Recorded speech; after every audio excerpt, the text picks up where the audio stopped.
tayo kasi as Filipinos, wow, madali tayo makalimot.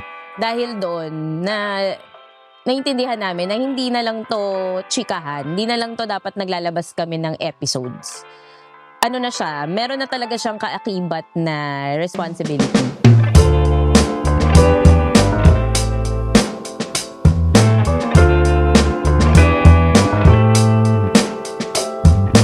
I'm Tonette, filmmaker and podcaster.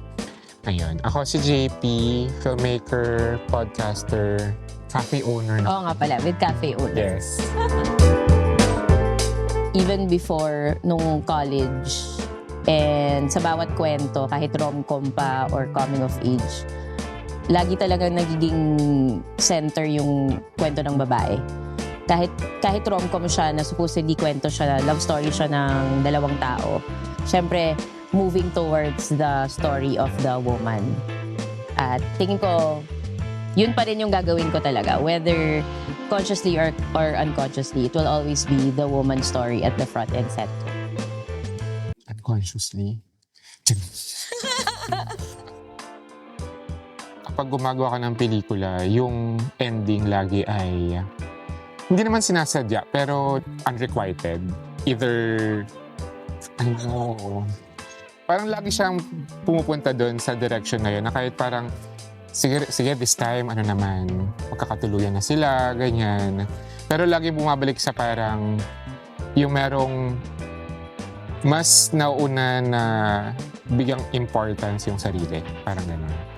Feeling ko kaya ako napupunta lagi sa ganung direction. Kasi parang may beauty talaga for me yung parang hindi ka nakikita. Parang nandyan ka, present ka, pero hindi ka nakikita. Dahil member ako ng community, ganyan. Parang feeling ko yun talaga yung kulang. Nagkaroon ng surge nung pandemic. Tapos nagkaroon ng Valentine film na 2 gay guys yung bida. Pero after that, parang nawala. Na, ayun, parang I think kulang pa yung matatapang na mga producers para mag-risk sa mga ganong klaseng kwento. Admittedly, nasa Metro Manila talaga yung center ng pagkukwento eh. Mga kwento from regional filmmakers or mga hindi Metro Manila-centric na mga kwento. Kasi karamihan sa mga kwento natin, urban dwellers, pero Metro Manila.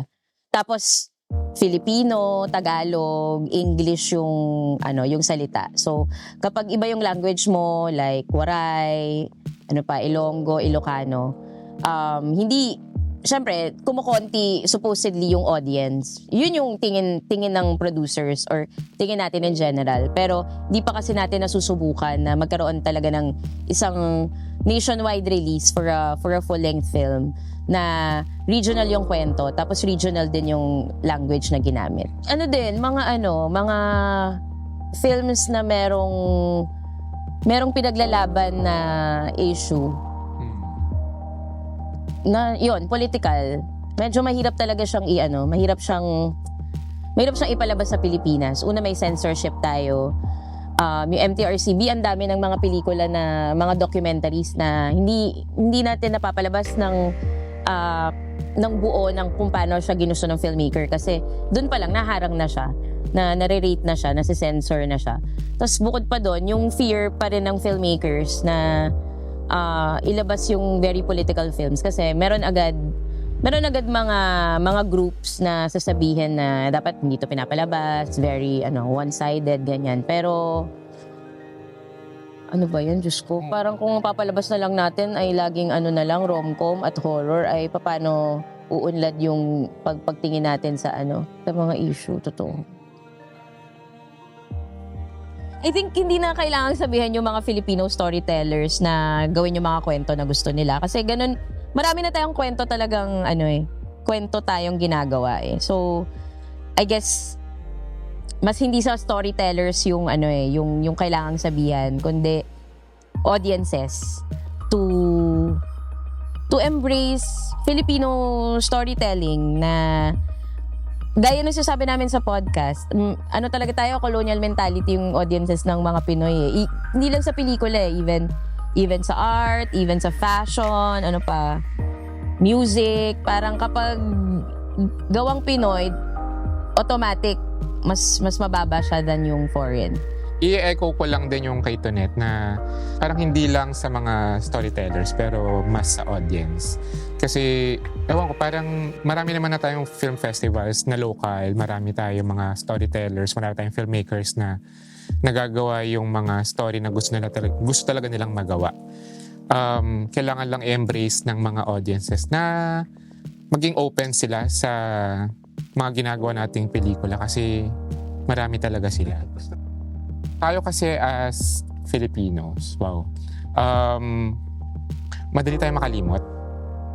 So parang kahit nangyari lang siya 2 years ago, 5 years ago, parang ang bilis natin siyang makalimutan. Especially yung mga nangyari decades ago. Parang lalo na yun, mas nakalimutan na natin. And sobrang apparent yun sa political and social landscape natin ngayon.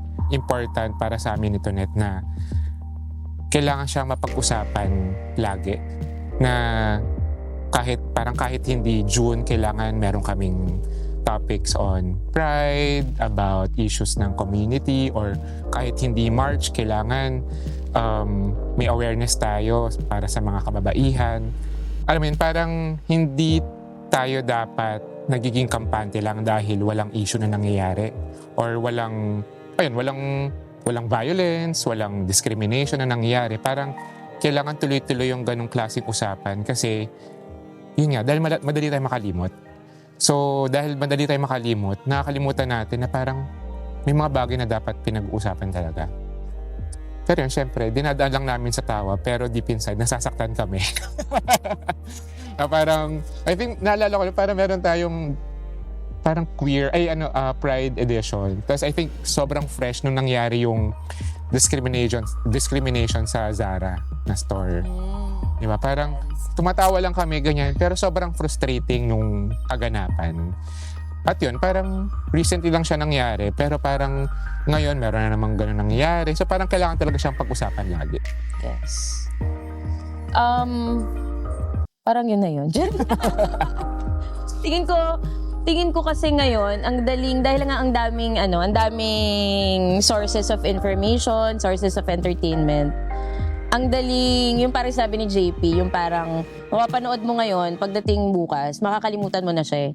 So siguro yung sa Ang Walang Kwentang podcast ay, although mas katatawanan, comedy, humor, yung pinupush namin, hindi siya one episode lang na pag-uusapan namin ng tungkol sa pride, pag-uusapan namin yung tungkol sa accountability ng mga politician or tungkol sa mga Filipino films. Kasi kapag isang beses lang natin siya pinag-uusapan, lang siya, dadaan siya tapos mawawala rin. Gaya ng mga maraming issue na ang dali nga nating kalimutan. So, I think sa podcast, hindi na siya, parang I think even before, never siyang naging, pag-usapan naman natin yung pride kasi parang yan yung hot na issue ngayon, ganyan. Or pag-usapan natin yung tungkol sa flood control kasi yun yung hot na issue ngayon. Parang I think naswertehan namin ni JP na siguro yung kinalakihan naming paligid, whether co-workers or family or friends, ay mga parang humubog dun sa certain mindset or worldview namin, whether politically or sa arts or tungkol sa LGBT or mga kababaihan, na kapag pag-uusapan namin siya sa podcast, sure kami na hindi siya one episode lang. Yeah. Kasi it will always find its way in our conversations in the episodes. Minsan nga kahit hindi naman tungkol sa LGBT yung episode namin talaga na ipapasok. So yung nakaraang election, yung 2022 na presidential elections, I think naalala ko pa to vividly nung pumunta kami sa HQ sa Katipunan. Kasama ko si Tonet, tapos may iba pa kaming friends, si Direk Irene nandun din. Parang kay Ate Irene ko ata narinig yun, sabi niya parang may sense pa kaya yung ginagawa natin mga pelikula? Kaya pa bang baguhin ng pelikula yung perception ng mga tao tungkol sa mga bagay-bagay? Parang that night, andun kami sa andun kami sa Katipunan. Tapos andun kami sa point na parang sobrang hopeless na kami na magkakaroon ng change, ganyan. Siguro yung parang in connection to that, yung masasabi kong magiging promise ng Ang Walang Kwentang Podcast sa community na nabuo ng podcast, sa mga ka-eme, ay tuloy pa rin sa kwentuhan, tuloy pa rin yung mga bagay na kailangan pag-usapan, na parang kahit feeling mo walang nangyayari, parang kahit feeling mo wala ng pag-asa yung mga na masolusyonan yung mga bagay-bagay, parang kailangan magpatuloy kasi mostly of our listeners ay Gen Z, millennials, na parang sila yung magpapatuloy eh. So parang kung yung napapakinggan nila ay parang wala ng pag-asa, baka ganun yung makuha nilang energy din from us. So yung mapapromise namin sa community ay tuloy pa rin at lalaban. Dahil tayo pinalaki ng sex bomb. What Sagot he ka. said. Okay na yun. Paano ko susundan yun, mo? Paano ka pinalaki ng sex bomb? Okay na yun. Ang daya! Kung hindi man yun, bukod pa doon ay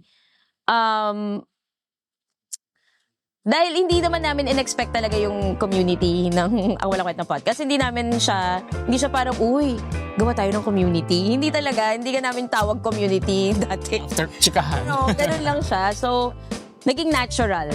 Naging natural yung paglaki nung community. Tapos siguro yung nature kasi ng podcast, di ba, na it creates parasocial relationships among the listeners and between the listeners and the podcasters. Kapag may pinag-uusapan sa podcast, it feels like you're talking about it with your most trusted friends. So dahil doon na naintindihan namin na hindi na lang to chikahan, hindi na lang to dapat naglalabas kami ng episodes. Ano na siya, meron na talaga siyang kaakibat na responsibility na kung ano yung ilalabas natin, mapapakinggan siya talaga ng mga tao. At ito yung mga tao na kasama namin even before pa, na kung ituring kami ay parang trusted circle of friends. Paparte na kami ng trusted circle of friends na hindi na pwedeng, hindi, okay na yan. Eme na yan, huwag na pakinggan, huwag na i-edit, ganyan. Or itong guest na to, paano, may ganito siya, hindi na pwedeng gano'n na kahit ano na lang yung ilabas namin. So, siguro makakaasa sila na tutuloy namin na bawat episode, yes, merong humor involved, may comedy, pero definitely, hindi namin siya ititreat na racket. Parang ititreat namin siya kung paano namin inaalagaan yung mga pelikula, which is our baby, na kung paano namin from pre-prod to edit, from pre-prod to recording, to edit, to re-edit, to releasing of the episodes and releasing of the art cards, ganyan. Tuturing namin siyang parte namin, parang paano namin tinatrato mga pelikula namin.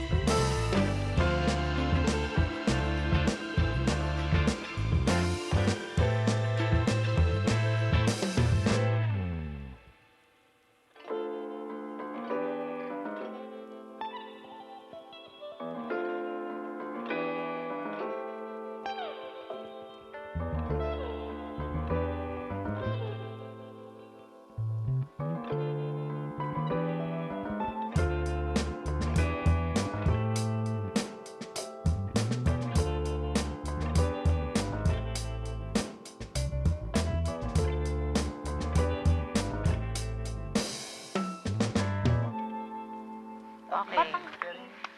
Thank you! Brainy ka doon. Brainy. Screenshot Screenshot mo, na no? lang.